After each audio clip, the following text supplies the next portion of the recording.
नमस्कार श्रोताओं, YouTube channel कवियों की बात पर आप सभी श्रोताओं का स्वागत है।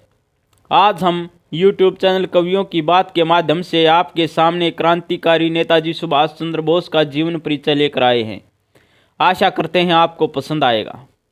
आज 23 जनवरी सन 2024 है जो ये वीडियो रिकॉर्डिंग की जा रही है। नेताजी सुभाष चंद्र बोस का जन्म 23 जनवरी को ही हुआ था, इसलिए हमने सोचा कि आपके समक्ष नेताजी सुभाष चंद्र बोस का संपूर्ण जीवन परिचय रखा जाए। नेताजी सुभाष चंद्र बोस की जीवनी। बताया जाता है कि नेताजी सुभाष चंद्र बोस एक भारतीय राष्ट्रवादी थे, जिनकी भारत के प्रति देशभक्ति ने कई भारतीयों के दिलों में छाप छोड़ी है। उन्हें आज़ाद हिंद फौज के संस्थापक के रूप में जाना जाता है और उनका प्रसिद्ध नारा है, तुम मुझे खून दो मैं तुम्हें आज़ादी दूंगा। आज हम उनकी 127वीं जयंती को पराक्रम दिवस के रूप में मना रहे हैं। आज पराक्रम दिवस पर मैं नेताजी सुभाष चंद्र बोस को श्रद्धांजलि अर्पित करता हूं और भारत के इतिहास में उनके अद्वितीय योगदान को याद करता हूं। उन्हें औपनिवेशिक शासन के प्रति उनके उग्र प्रतिरोध के लिए याद किया जाएगा। उनके विचारों से गहराई से प्रभावित होकर हम भारत के लिए उनके दृष्टिकोण को साकार करने के लिए काम कर रहे हैं। श्रोताओं, जिन्होंने चैनल को सब्सक्राइब नहीं कर रखा है, कृपया चैनल को सब्सक्राइब कर लें। नेताजी सुभाष चंद्र बोस का जन्म 23 जनवरी सन 1897 को कटक उड़ीसा में हुआ था और 18 अगस्त सन 1945 को एक विमान दुर्घटना में जलने से घायल होने के बाद ताइवान में एक अस्पताल में उनकी मृत्यु हो गई। सुभाष चंद्र बोस को असाधारण नेतृत्व कौशल और एक करिश्माई वक्ता के साथ सबसे प्रभावशाली स्वतंत्रता सेनानी माना जाता है। उनके प्रसिद्ध नारे हैं, तुम मुझे खून दो मैं तुम्हें आज़ादी दूंगा, जय हिंद और दिल्ली चलो। उन्होंने आज़ाद हिंद फौज का गठन किया और भारत के स्वतंत्रता संग्राम में कई योगदान दिए। वह स्वतंत्रता प्राप्त करने के लिए अपनाए गए अपने उग्रवादी दृष्टिकोण और अपनी समाजवादी नीतियों के लिए जाने जाते हैं। नेताजी सुभाष चंद्र बोस का जन्म तिथि 23 जनवरी सन 1897। जन्म स्थान कटक उड़ीसा। माता पिता जानकी बोस पिता और प्रभावती देवी माँ। पति पत्नी एमिली सैंकल। बच्चे अनीता बोस फाफे। शिक्षा Ravenshaw collegiate school Cuttack, presidency college Calcutta, Cambridge विश्वविद्यालय इंग्लैंड। एसोसिएशन राजनीतिक दल भारतीय राष्ट्रीय कांग्रेस, फॉरवर्ड ब्लॉक भारतीय राष्ट्रीय सेना, आंदोलन भारतीय स्वतंत्रता आंदोलन। राजनीतिक विचारधारा राष्ट्रवाद, साम्यवाद, फासीवाद। प्रमुख धार्मिक विश्वास हिंदू धर्म। तो नेताजी सुभाष चंद्र बोस का पारिवारिक और ऐतिहासिक और प्रारंभिक जीवन की चर्चा करें तो पाया जाता है कि नेताजी सुभाष चंद्र बोस का जन्म 23 जनवरी सन 1897 को कटक उड़ीसा में प्रभावती देवी बोस और जानकी बोस के घर हुआ था। उनके पिता कटक में एक सफल वकील थे और उन्हें राय बहादुर की उपाधि प्राप्त थी। उन्होंने अपने भाई बहनों की तरह ही अपनी स्कूली शिक्षा कटक के प्रोटेस्टेंट यूरोपियन स्कूल वर्तमान के में स्टीवर्ट हाई स्कूल में की। उन्होंने प्रेसिडेंसी कॉलेज में स्नातक की उपाधि प्राप्त की। 16 साल की उम्र में स्वामी विवेकानंद और रामकृष्ण की रचनाएं पढ़ने के बाद वे उनकी शिक्षाओं से प्रभावित हुए और उसके बाद उनके माता पिता ने उन्हें भारतीय सिविल सेवा की तैयारी के लिए इंग्लैंड के कैम्ब्रिज विश्वविद्यालय में भेज दिया। सन 1920 में उन्होंने सिविल सेवा परीक्षा उत्तीर्ण की, लेकिन अप्रैल 1921 में भारत में राष्ट्रवादी उथल पुथल के बारे में उन्होंने सुना। बाद में उन्होंने अपनी उम्मीदवारी से इस्तीफा दे दिया और भारत वापस आ गए। सुभाष चंद्र बोस जयंती 2024 को आप यह वीडियो यूट्यूब चैनल कवियों की बात के माध्यम से देख रहे हैं। सुभाष चंद्र बोस और भारतीय राष्ट्रीय कांग्रेस। वह असहयोग आंदोलन में शामिल हो गए जो महात्मा गांधी द्वारा शुरू किया गया था, जिन्होंने कांग्रेस को एक शक्तिशाली अहिंसक संगठन बनाया। आंदोलन के दौरान उन्हें महात्मा गांधी ने चित्तरंजन दास के साथ काम करने की सलाह दी, जो उनके राजनीतिक गुरु बने। उसके बाद वह बंगाल कांग्रेस स्वयंसेवकों के युवा शिक्षक और कमांडेंट बन गए। उन्होंने स्वराज समाचार पत्र शुरू किया। सन 1927 में जेल से रिहा होने के बाद बोस कांग्रेस पार्टी के महासचिव बने और स्वतंत्रता के लिए जवाहरलाल नेहरू के साथ काम किया। सन 1938 में उन्हें भारतीय राष्ट्रीय कांग्रेस का अध्यक्ष चुना गया और उन्हें एक राष्ट्रीय योजना समिति का गठन किया, जिसने व्यापक औद्योगिकीकरण की नीति तैयार की। हालांकि यह गांधीवादी आर्थिक विचार के अनुरूप नहीं थी, जो कुटीर उद्योगों और देश के अपने संसाधनों के उपयोग से लाभ उठाने की धारणा से जुड़ा था। बोस को सन 1939 में समर्थन मिला, जब उन्होंने एक गांधीवादी प्रतिद्वंद्वी को दोबारा चुनाव में हरा दिया।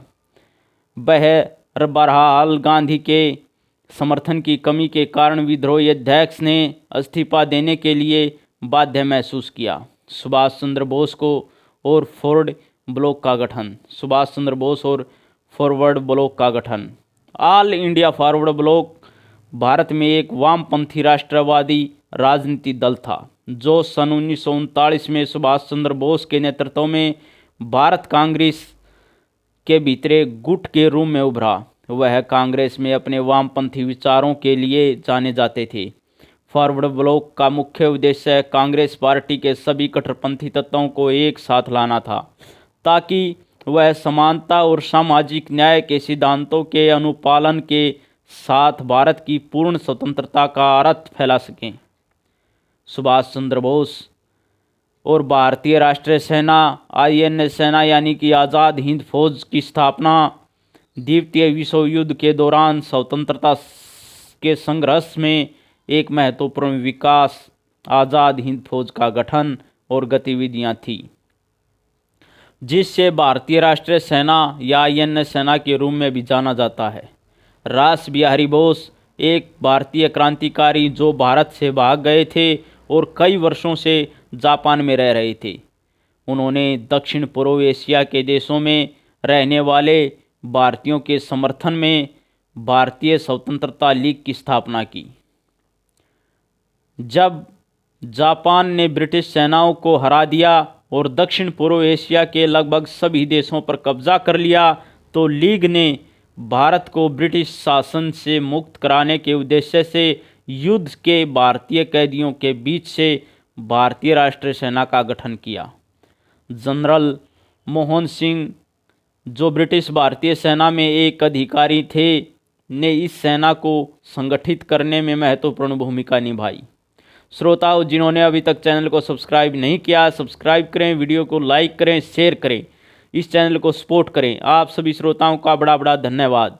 इस बीच सुभाष चंद्र बोस सन 1941 में भारत से भाग गए और भारत की आज़ादी के लिए काम करने के लिए जर्मनी चले गए। सन 1943 में वह भारतीय स्वतंत्रता लीग का नेतृत्व करने और भारतीय राष्ट्रीय सेना आज़ाद हिंद फौज का पुनर्निर्माण करने के लिए सिंगापुर आए, ताकि इसे भारत की स्वतंत्रता के लिए एक प्रभावी साधन बनाया जा सके। आज़ाद हिंद फौज में लगभग 45,000 सैनिक शामिल थे, जिनमें भारतीय युद्धबंदियों के साथ साथ दक्षिण पूर्व एशिया के विभिन्न देशों में बसे भारतीय भी थे। 21 अक्टूबर सन 1943 को सुभाष बोस, जो अब लोकप्रिय रूप से नेताजी के नाम से जाने जाते थे, ने सिंगापुर में स्वतंत्र भारत आज़ाद हिंद की अंतिम सरकार के गठन की घोषणा की। नेताजी अंडमान गए, जिस पर जापानियों ने कब्जा कर लिया था, और वहां भारत का झंडा फहराया। सन 1944 की शुरुआत में आज़ाद हिंद फौज INA की 3 इकाइयों ने अंग्रेज़ों को भारत से बाहर करने के लिए भारत के उत्तर पूर्वी हिस्सों पर हमले में भाग लिया। आज़ाद हिंद फौज के सबसे प्रमुख अधिकारियों में से एक शाहनवाज खान के अनुसार भारत में प्रवेश करने वाले सैनिक जमीन पर लेट गए और पूरी भावना के साथ अपनी मातृभूमि की पवित्र मिट्टी को चूमा। हालांकि आज़ाद हिंद फौज दोबारा भारत को आज़ाद कराने का प्रयास विफल रहा। आज़ाद हिंद फौज भारतीय राष्ट्रवादी आंदोलन ने जापानी सरकार को भारत के मित्र के रूप में नहीं देखा। इसकी सहानुभूति उन देशों के लोगों के साथ थी जो जापान के आक्रमण के शिकार हुए थे। हालांकि नेताजी का मानना था कि जापान द्वारा समर्थित आज़ाद हिंद फौज की मदद से और भारत के अंदर विद्रोह करके भारत पर ब्रिटिश शासन को समाप्त किया जा सकता है। दोस्तों, दिल्ली चलो के नारे और जय हिंद के नारे के साथ आज़ाद हिंद फौज देश के अंदर और बाहर भारतीयों के लिए प्रेरणा का स्रोत थी। भारत की आज़ादी के लिए नेताजी ने दक्षिण पूर्व एशिया में रहने वाले सभी धर्मों और क्षेत्रों के भारतीयों के साथ मिलकर रैली की। भारतीय महिलाओं ने भी भारत की आज़ादी की गतिविधियों में महत्वपूर्ण भूमिका निभाई। आज़ाद हिंद फौज की एक नई महिला रेजिमेंट का गठन किया गया, जिसकी कमान कैप्टन लक्ष्मी स्वामीनाथन के पास थी। इसे रानी झांसी रेजिमेंट कहा जाता था। आज़ाद हिंद फौज भारत के लोगों के लिए एकता और वीरता का प्रतीक बन गई। नेताजी, जो भारत के स्वतंत्रता संग्राम के सबसे बड़े महान नेताओं में से एक थे, जापान के आत्मसमर्पण करने के कुछ दिन बाद एक हवाई दुर्घटना में मारे जाने की सूचना मिली थी। दोस्तों, बताया जाता है कि द्वितीय विश्व युद्ध सन 1945 में फांसीवादी जर्मन और इटली की हार के साथ समाप्त हुआ। युद्ध में लाखों लोग मारे गए।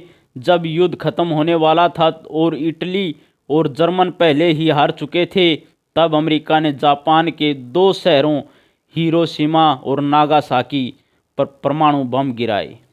कुछ ही क्षणों में शहर जलकर खाक हो गया। 2 लाख से अधिक लोग मारे गए। इसके तुरंत बाद जापान ने आत्मसमर्पण कर दिया। हालांकि परमाणु बमों के इस्तेमाल से युद्ध खत्म हो गया, लेकिन इससे दुनिया में नया तनाव पैदा हो गया और अधिक से अधिक घातक हथियार बनाने की एक नई प्रतिस्पर्धा शुरू हो गई, जो पूरी मानव जाति को नष्ट कर सकती है। तो श्रोताओं, वीडियो में लास्ट तक बने रहने के लिए सभी का बड़ा बड़ा धन्यवाद। जय हरियाणा, जय हिंद, वंदे मातरम।